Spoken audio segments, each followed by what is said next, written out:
মনোবীক্ষণ polyclinic, চিকিৎসার জগতে এক দশক। এখন এখানে সব বিষয়ে ডাক্তারবাবু একসাথে তলায়। ফোন করুন 7477799515 এই নম্বরে। বিজেপি মন্দির, এই দাবি করে সেই মন্দিরে অধীর চৌধুরীকে আহ্বান বিজেপির সভাপতির। পাল্টা অনভিজ্ঞ বলে কটাক্ষ কংগ্রেসের।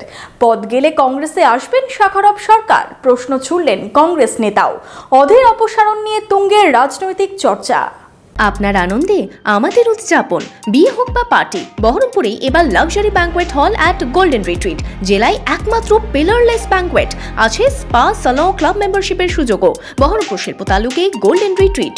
অধীর অপসারণ নিয়ে ময়দানে বিজেপির বহরমপুর সাংগঠনিক জেলা সভাপতি শাখারব সরকারের দাবি, রাজনীতিতে অনেক কিছু দেওয়ার আছে অধীর রঞ্জন চৌধুরীর।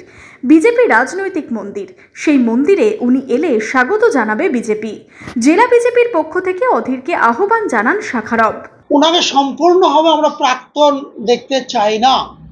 উনি প্রাক্তন সাংসদ হয়ে গেছেন, তারপর প্রাক্তন রাজ্য সভাপতি হয়েছেন।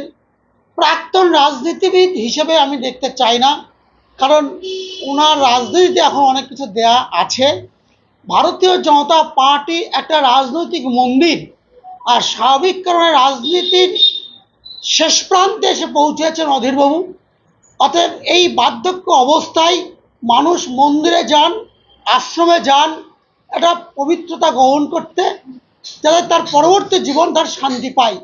সেজন্য আমিও জেলা বিজেপির পক্ষ থেকে ওনাকে আহ্বান জানাচ্ছি যে রাজনীতি জীবনের শেষের দিকে এসে বিজেপির মন্দিরে এসে উনি আগের যে কিছু কাজ যদি করে থাকেন, অপকর্ম কর্ম কিছু যদি থাকে, সে পাপ পুণ্যি যেটা করে থাকেন থাকবেন, তাতে আমাদের মন্দিরে এসে একটু পবিত্রতা যদি গ্রহণ করেন তো করবেন, তাতে আমরা স্বাগত জানাবো। বিজেপিতে অধীর চৌধুরীকে আহ্বান প্রসঙ্গে পাল্টা আহ্বান কংগ্রেসেরও।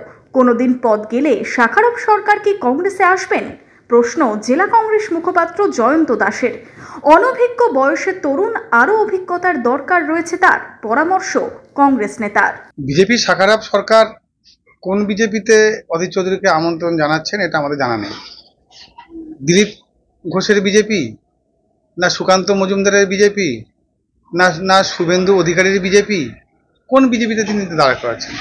ওটা বাংলায় বিজেপির মধ্যে একাধিক নেতা, তাদের মধ্যে কোনো মিল নেই।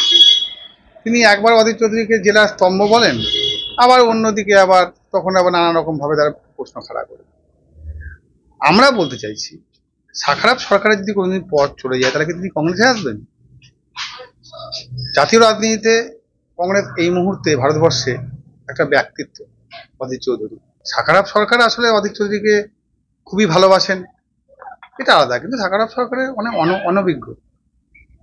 অনভিজ্ঞতা আছে, বয়সের তরুণ, আরও অভিজ্ঞতার দরকার আছে, তাই জন্য হয়তো আবেগতাড়িতভাবে বলেছে।